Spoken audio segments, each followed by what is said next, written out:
Bonjour la famille, Jambo Mbote, Bento Abokiambote, qui est de la famille Saoufé. Aujourd'hui, nous allons parler du voyage en bus entre Lubumbashi, en République démocratique du Congo, donc dans le sud du Congo, vers Dar es Salaam, en Tanzanie. Alors, c'est vraiment un parcours de combattants. Et pourquoi nous sommes en train de faire cette émission-là? C'est pour que, on sait qu'il y a beaucoup de jeunes au Congo qui viennent pour faire des achats en Tanzanie ou en Zambie et de retourner donc au Congo pour aller essayer de vendre ça, essayer de se débrouiller. Et c'est bien que les jeunes puissent savoir ce qui les attend dans cette route-là. C'est un parcours de combattants. D'abord, je dois vous signaler que c'est un voyage qui prend donc 2 jours. Vous êtes pendant 2 jours dans un bus. Et il faut être donc en bonne santé, il faut être fit comme on dit en anglais. Et il y a des compagnies qui font donc le trajet de Lubumbashi en Tanzanie, au Congo pardon, vers Dar es Salaam en Tanzanie.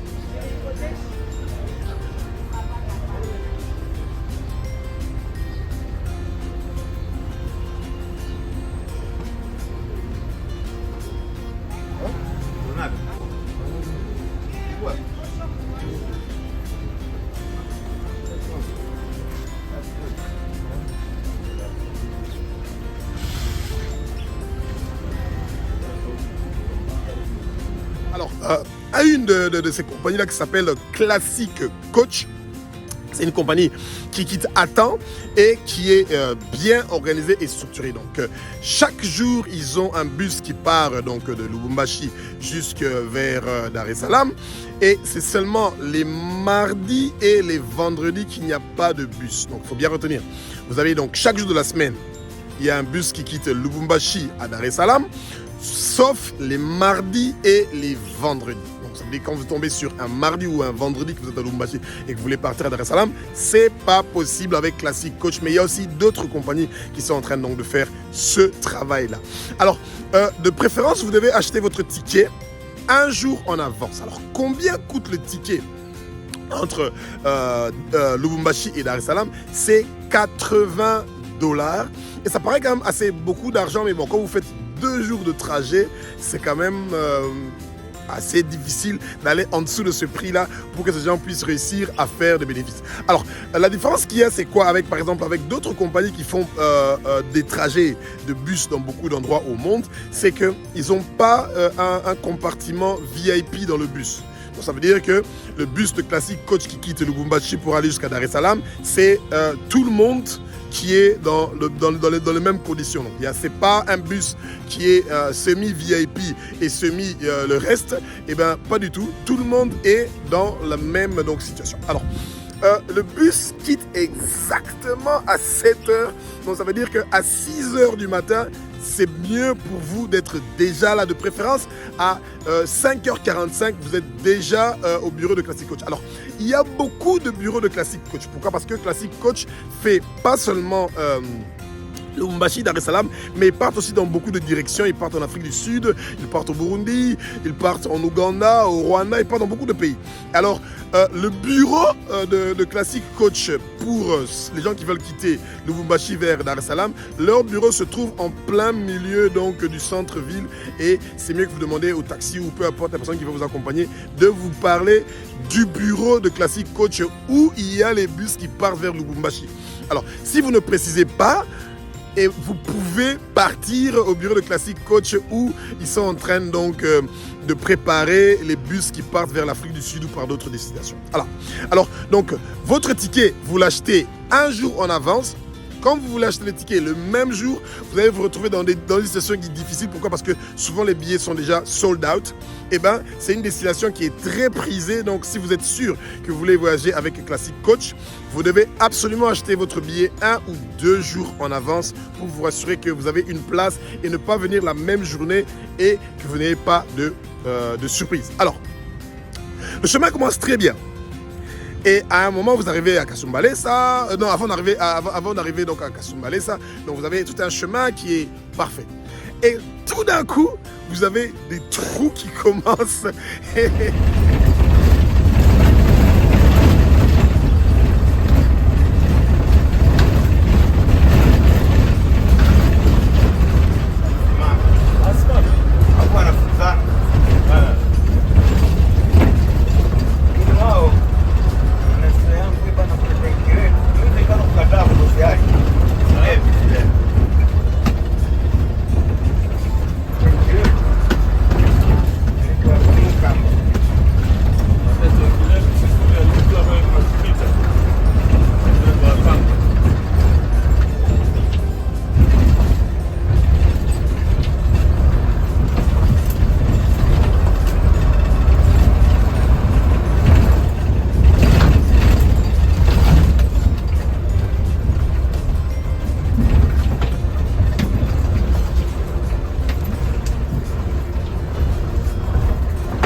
bizarre et le chemin est horrible jusqu'à ce que vous arrivez à la frontière zambienne. Et alors, maintenant, ce que je veux dire, c'est vraiment très désolant. On commence d'abord à la frontière congolaise. On commence à surveiller votre carte de vaccination. Qu'il trouve une raison ou pas que la carte de vaccination est bien ou n'est pas bien, on vous impose de payer 5 000 francs congolais.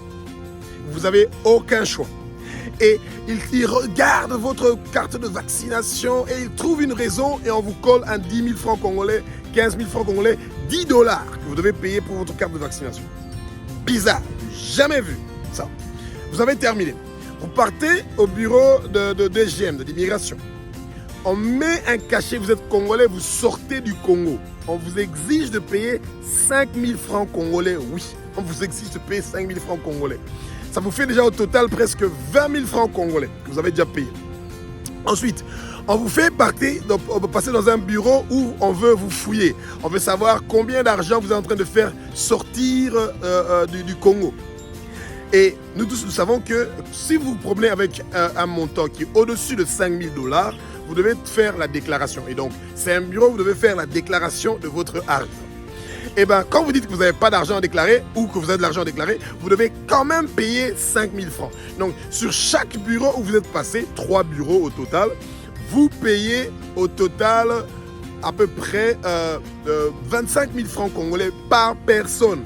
Donc, ça vous fait à peu près 10 $. Et par malheur, s'il y a un problème avec votre carte de vaccination, soyez rassurés que vous aurez dépassé 20 $ là, dans cet endroit-là.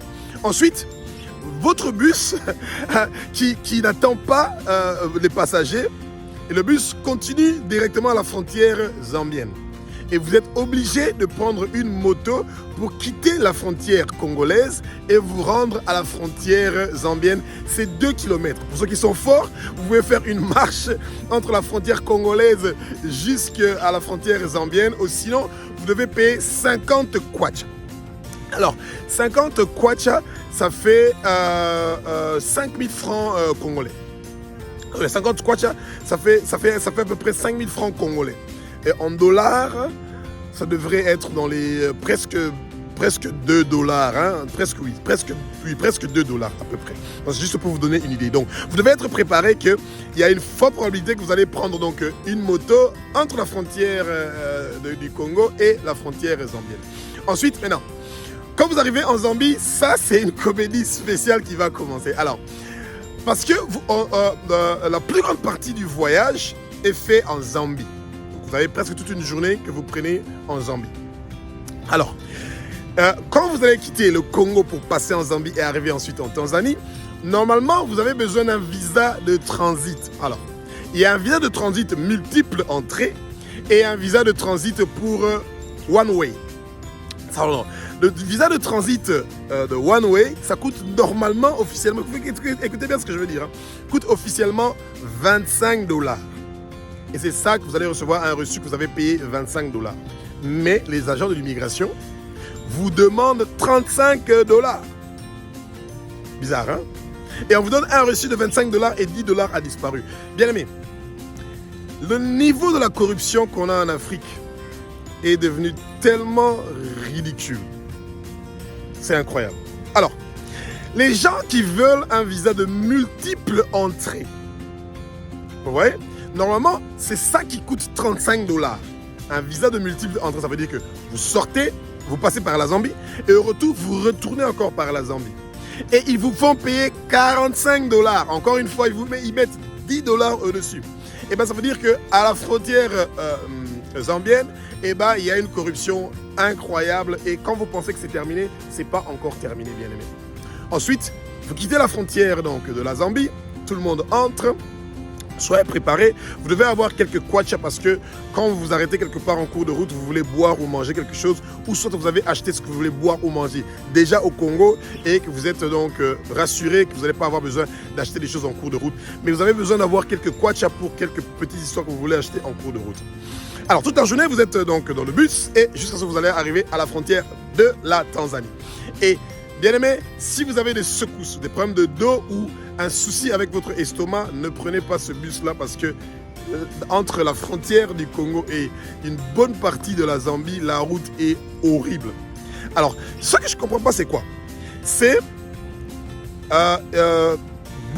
tout le long de la route entre le Congo vers la Zambie, ce sont des routes qui sont utilisées par les compagnies minières qui font passer leurs minéraux qui quittent le Congo pour partir jusqu'à Dar es Salaam. Ouais. Donc la majorité des minéraux qui quittent le Katanga passent par la Zambie pour aller en Tanzanie jusqu'au port de Dar es Salaam. C'est comme ça que les minéraux du Congo partent, que ce soit les Chinois ou les Pakistanais ou les Indiens, tous ces gens qui sont en train de trafiquer les minéraux du Congo utilisent ce chemin-là. Alors, bien aimé, arrivé une fois en Tanzanie, à la frontière entre donc, la Zambie et la Tanzanie, les Zambiens sont gentils avec vous parce que vous en avez de quitter leur pays, ils vous mettent un cachet, vous êtes partis. Alors là, les Tanzaniens commencent maintenant. Vous allez voir que le niveau de la corruption en Afrique est devenu tellement élevé. On vous fait payer $10 pour rien. Et vous avez votre carte de vaccination qui est en ordre, il n'y a aucun souci, on vous fait quand même payer $10. Et si vous refusez de payer les $10, ils confisquent votre passeport et votre carte de vaccination. La famille, j'aime pas les problèmes avec les gens. Et j'aurais bien voulu directement à ce moment-là de commencer à allumer ma caméra et de faire une émission, mais je pense que c'était pas sage. Et j'ai appris à être sage à beaucoup de fois quand vous êtes confronté à des situations comme celle-là. Alors, ce que j'ai fait, c'est j'ai accepté de payer les $10 pour la carte de vaccination et récupérer mon passeport, etc. Et j'arrive maintenant au guichet de l'immigration. Alors, au guichet de l'immigration en Tanzanie, il y a un accord entre le Congo et la Tanzanie pour avoir un visa qui est gratuit. Ouais. Et ce visa-là peut être de 3 mois ou de 6 mois, ça dépend de ce que vous êtes en train de demander. Alors, l'immigration de la Tanzanie, avant de mettre le cachet pour entrer donc en Tanzanie, vous êtes congolais, vous avez le droit d'avoir un visa qui est gratuit, on vous fait quand même payer $10. Et ils ne disent pas la raison pour laquelle vous n'allez pas avoir de reçu de ces $10-là. Donc quand vous passez la frontière tanzanienne, vous devez donc vous préparer avec $20 qui part gratuit et pour rien. Alors, il y a un monsieur qui fouille vos bagages. Et il s'arrange de dire que les chaussures que tu as sont trop nouveaux. Les habits que tu as sont trop nouveaux. Tu pars pour faire le commerce. Tu dois me donner de l'argent. Encore une fois, il faut lui donner un $5 ou 10 000 francs congolais ou de kwacha, etc.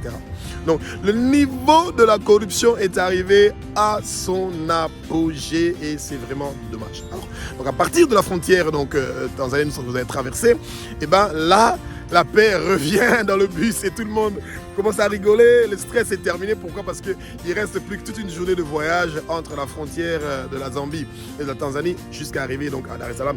Et c'est un parcours vraiment de combattant. Et c'est pour ça que j'ai pensé à faire quand même une émission sur ça parce qu'il y a beaucoup de gens qui devraient savoir qu'est-ce qui les attend dans cette route-là et que le budget que vous préparez initialement peut être facilement doublé si vous ne faites pas attention.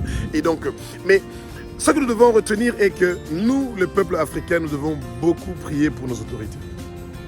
Et que les gens qui sont censés nous protéger sont en train d'abuser des populations comme ça, c'est incroyable. Alors, il y a aussi un détail que j'avais oublié de dire. Il y a des gens qui vous suivent entre la frontière de la Zambie et de la Tanzanie pour faire de l'échange. Ce sont des voleurs. Quand vous faites sortir votre argent, il voit d'où l'argent est en train de sortir, quelqu'un passe et il peut chipper votre porte-monnaie ou votre sac et il court avec ça et il n'y a personne qui va l'arrêter. Donc, ça, il faut absolument bien retenir ça. Et ben, espérons que vous avez compris quelque chose. Et moi, je suis très curieux des commentaires des autres gens qui font cette route-là entre Lubumbashi et Dar es Salaam. Quels sont vos commentaires? Mettez-nous vos commentaires parce que ces commentaires-là vont aider beaucoup de gens qui veulent savoir comment il faut faire quand vous êtes en train de quitter donc Lubumbashi vers Dar es Salaam. Merci et